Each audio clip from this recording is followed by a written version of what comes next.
Hannah Miley, it is an absolute pleasure to speak to you once again. Hannah, normally we're either poolside or somewhere like Parliament, and it's rare actually when we get the opportunity to speak to each other on a video. So yeah, it's really nice to chat to you here today, and also just to find out a little bit more about what you're up to and your latest news. Because last time I saw you, well, you may have been pregnant, but I certainly didn't know about it. How are you? Yeah, I'm doing all right. I please excuse if you hear any like clattering noise. I'm at the stage where I'm just eating everything in sight. So I've got some soup because I felt quite hungry before the interview started. But no, doing really well at the minute, and it's been certainly been an interesting journey with finding out that I was pregnant. It wasn't a surprise as such, but it's certainly come a little bit earlier than we anticipated. And then just the whole physiological and emotional roller coaster of, coming to terms with being a new mum and going through the journey of pregnancy, the changes, life as well, because life as an athlete was very controlled. Everything was laid out on a spreadsheet. You knew what was coming up. Whereas this has just been one hell of a roller coaster, and I'm enjoying it more now. I'd kind of put my hand up and say I absolutely hated the first and second trimester. That didn't really suit well with me. And even just little things like, going to buy a pram, or even going to, appointments and understanding what is happening and knowing, what's good, what's not, because you're kind of made to feel like you should know this information, and you feel so out of your depth. And being a retired athlete as well, I kind of feel like I fall between a little bit of a rock and a hard place. So my mindset's still very much athlete based. Physiology wise, I feel like I'm more of a normal person, but I don't fit either category when it comes to looking for help and support, especially when it comes to like psychology, even, doing exercise as well. And then, of course, everybody gives you their horror stories of labor. So you're trying to kind of come to terms with that. And yeah, seeing the bump grow and, feeling the movements now has been really quite reassuring. And I certainly feel like I've bonded more with wee Neep, as we've nicknamed it. And every now and then you look down and think, you've got to come out of me in some shape or form. And that's so yeah, it's been a really interesting roller coaster, but I've had my eyes open more so than I think I anticipated when you see, a pregnant lady or somebody going around being pregnant, and the impact it actually has on them and how people perceive them too. So, yeah.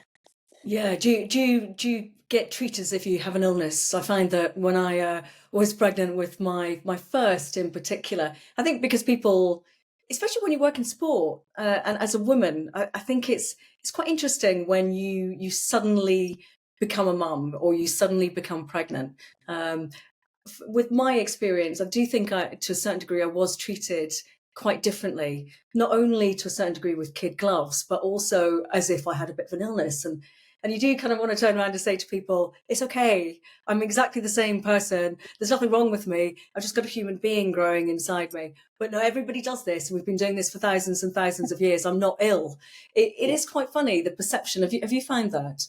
Yeah, there's almost like a fragility about you. Like you kind of get wrapped up in cotton wool, which, sometimes can be helpful, especially, you may be slightly unaware of certain dangers, even things like food, certain foods that you can and can't have. And, you kind of get a little bit overwhelmed with, oh God, I can't have, undercooked meat. But it's like, I've never eaten undercooked meat. So, it's little things like this. And, oh, I can't, I'm not going to have alcohol. And I can't have sushi, which I was devastated at. Brie, those types of like cheeses, which makes sense. But at the same time, even just going to the gym, beforehand, before I started showing, like going to the gym, and exercise was fine. As soon as you start showing, it's interesting the looks that you get, because it's almost like you shouldn't be doing this. That's too much. And then there's also the perception that because I was an athlete, I'm automatically healthy and fine. And that's also fine, but you kind of feel, well, don't overlook me. Don't kind of assume that all is okay. Like, I'd still like to be treated like anybody else that would come in and ask for medical care and help. So it kind of swings and roundabouts with that. But yeah, even stuff around the house. We're renovating, so it's kind of everything's been turned upside down slightly in the house, and it's all coming together now. But to start with, moving stuff like picking up a chair, picking up boxes, my husband was a little bit like, oh no, no, you shouldn't be lifting this. And I'm like, but I'm deadlifting in the gym. I can lift a chair fine. It's little things like that. And it's not all been negative. Like some of the stuff people have been really excited, but then you obviously get the unsolicited advice or even comments, oh well, you better get your sleep in now because you're not going to sleep. And that's the thing I find really fascinating. You get pressured, or you feel forced of, oh, when the kid's coming along, soon you should say, well, there's a kid coming, and it's like, oh well, that's it, your life's over. And I'm like, well, hang on. You build up saying, when are the kids coming? I now have a kid coming, and now you're telling me it's not a good decision. Like, you can't win either way. But yeah, it's been interesting. And yeah, as you say, you kind of get treated like you're ill. And then because of that, it doesn't help your anxiety, because you feel like, should I be more cautious? And I think there is a certain degree of it, but there's also that you feel, well, am I not capable? It kind of, you start questioning your ability, because it's like, well, if I'm that fragile, I'll just, sleep on the sofa all the time. And that's where I think I really hated the first trimester, was just how much it wiped me out. Couldn't eat. You've been told, oh, you need to eat all these foods and healthy foods to, because the growing fetus is at its, most vulnerable at that time. And so anything that you do can alter it. So you're in that sense of panic or worry of, what am I doing? But the thought of food makes me want to vomit. But if I don't have food, that also makes me want to vomit. So you're kind of in this conundrum. And then I look at vegetables and I'm just like, nope, which really upset me, because I love like colourful vegetables and all that with my food. So that had to change. And everything just became beige. And nobody really kind of tells you that, you know what, your body knows what to do. You just need to listen to it.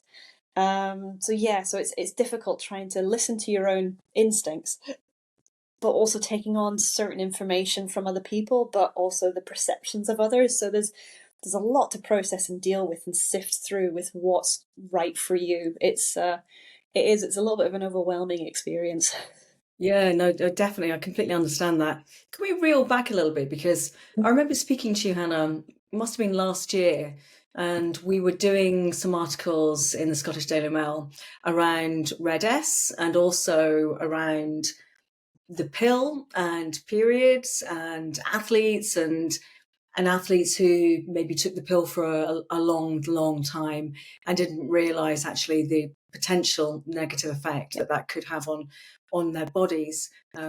Again, some doctors say that may not be quite true, but I think it is probably very much down to the individual, as are most things when it comes to medical stuff. With yourself, I remember we had a bit of a chat around this and whether actually a lot of athletes were aware about the implications possibly for long term their fertility, and whether you yourself might be able to go on and have children.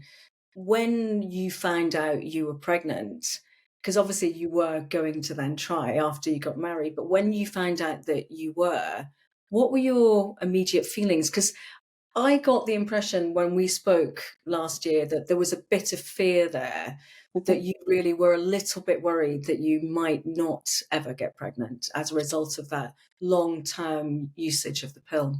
Yeah, because I've been on the pill for between 15 to 17 years without really, well, 15 years definitely without taking a break. And it wasn't until I spoke to the amazing Dr. Georgie Brunevals, who was like, oh, did you take a 3-month break every 5 years? And I thought, was I supposed to? And that was when I kind of made the call to come off it. So I've been off the pill for the last 3 years. And even when I retired, it's something like going to try and find a gynecologist to actually work out what are my chances. And I did speak to, I went to, I think I had like a health checkup at our local GP, and, I kind of asked the question of, what are my chances? And they're just like, well, you're fit, you're young, you're healthy, you're fine. I was like, but that's not guaranteed. And that's the bit that I kind of found really difficult to know, because it is a stress and a worry of, I've pushed my body to the absolute limits and got the most amazing results I could have done in sport, but have I damaged it? And if I have, what's the implications of that? And having done research on implications for long-term use of the pill, you see some individuals who end up with cysts on their ovaries. And when you retire, there's no kind of like MOT check or like a female health screening to see, when you're walking away from sport, what things do you need to keep an eye on, almost like a transition away for your physical health. There's obviously a lot of help and support for your mental health and well-being, but the physical side of it doesn't really get looked into.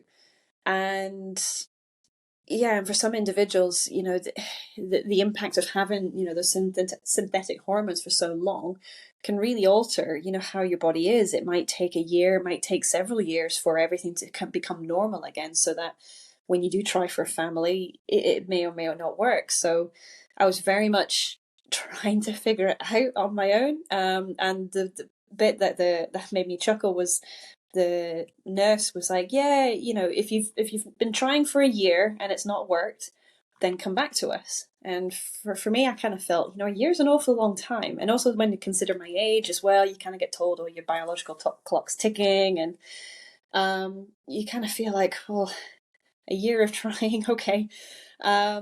We were fortunate enough that I think things were able to happen a lot more quickly than we anticipated. I know my poor husband was like, what happened to the year of trying? It's like, this has kind of gone past a lot quicker than we thought.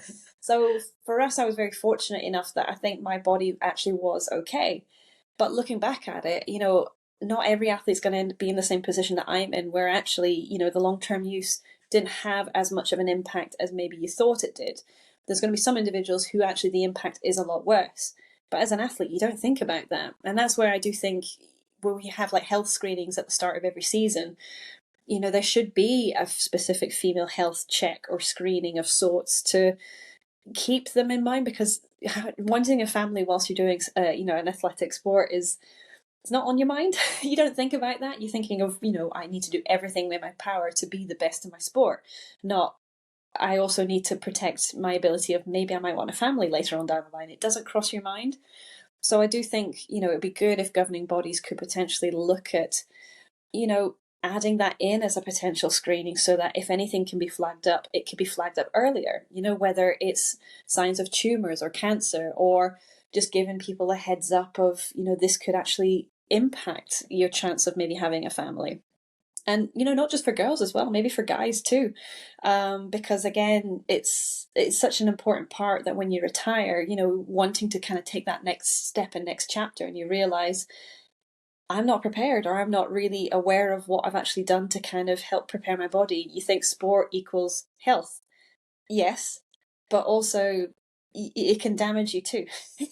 So it's that fine balance of making sure that, and that's one of the reasons why I've kind of set up Typically 28 and tried to advocate a lot for the female health side, is that I want athletes to be able to walk away from their sport healthy individuals. Yes, they're going to be fit, they're going to be, whatever level they take their sport to, but it's the overall health that I think is really important, that sometimes that people don't think about when they finish.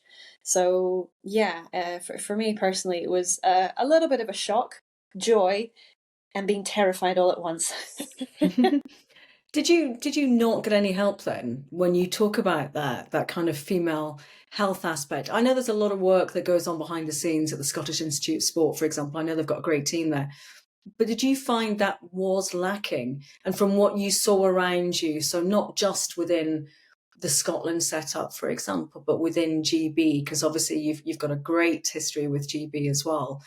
What was in place there? Because swimming is one of those sports where it does seem to me, having had lots of conversations with young women, where that continual use of the pill is a real thing. Running is probably the other one.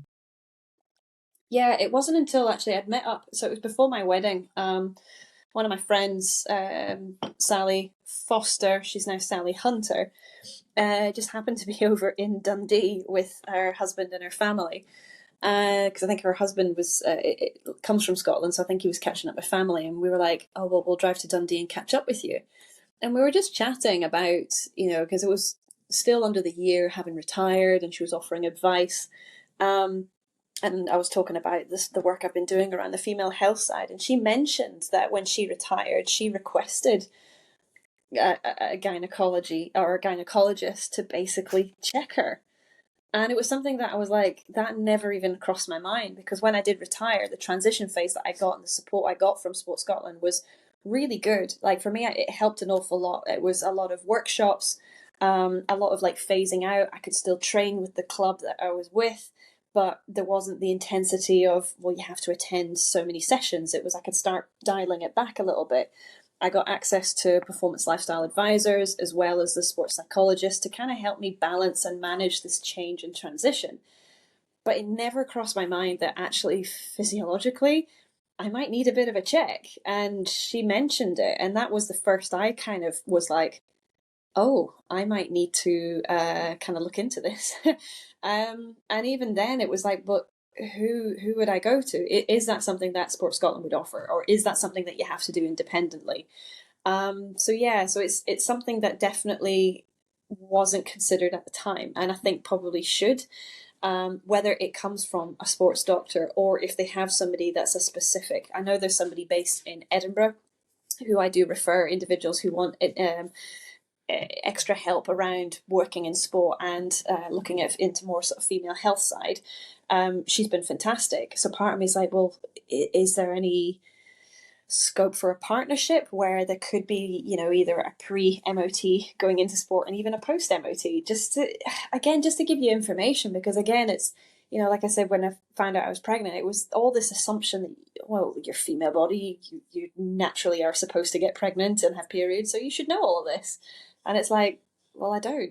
I don't know what it all means. The fact that I can't go out the house because mentally I feel stuck, or I can't look at vegetables anymore and I've just looked at a bottle of vinegar and I want to down the whole thing. It's like, what's happening with my body? What does all this mean?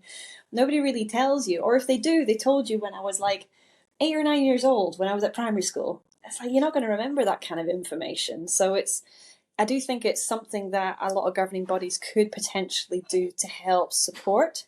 And, you know, as I say, it's not something that maybe it has to be mandatory. You have to know, you know, how pregnancy works and how this, that, and the other. But I think if you know the resources there, I think that makes it really, really important. I know Sport Scotland have got resources online with regards to their working with girls and women in sport.